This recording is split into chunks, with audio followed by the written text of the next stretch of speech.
Hey everybody, what's up? It's Joel, aka The Daily Guru, and it's time for another edition of Something Old, Something New.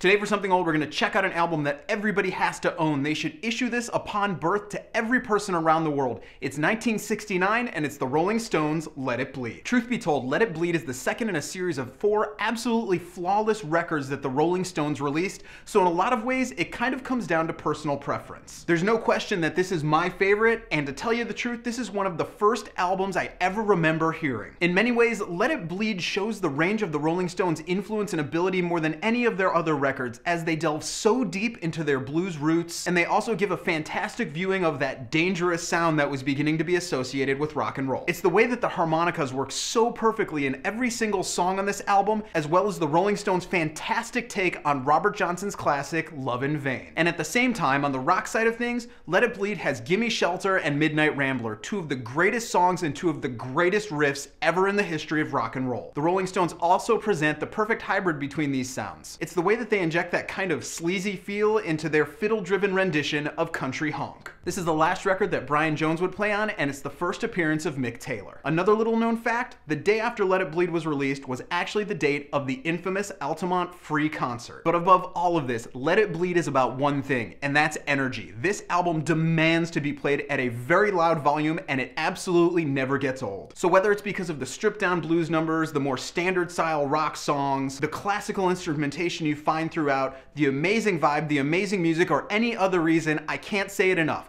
You have to own the Rolling Stones' Let It Bleed.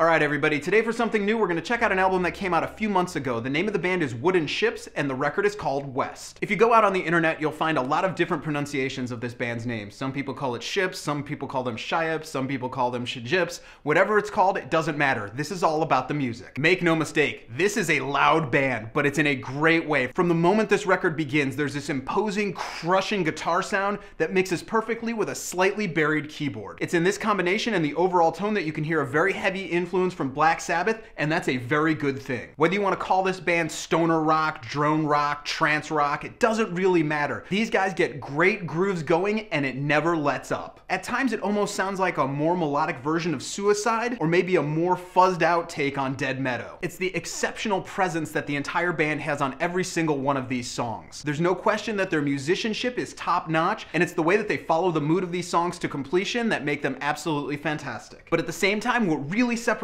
these guys from the rest of the pack is they can step away from that drone sound. They can create more upbeat and succinct numbers that, dare I say, have pop appeal. The vocals are pretty run-of-the-mill for this day and age. It's that reverbed out, non-committal side, but at the same time, in these songs, it actually works very well. Wooden Shjips have done a number of recordings before this, but on West, it's a far cleaner, more produced sound. The band sounds more focused, and that's definitely because they brought in other people to help them on the production. When it comes down to it, if you're looking for some great rock and roll with awesome musical creativity, you're gonna want to check this out. This is an absolute buy it. So that's what I got for you guys today. I hope you dug it. If you did, go ahead and click subscribe, go ahead and leave a comment, go ahead and click like, whatever you want to do. Remember that if you leave a comment or you share this video via my Facebook page, you're automatically entered to win at least 4 of the albums I recommended this month at the end of the month. If you want to email me, you can do that at thedailyguru@gmail.com, and check out my website where every single day I talk about the best music of all time at thedailyguru.net. You can follow me on Twitter, Tumblr, and Facebook right here, and we'll see you guys again next week.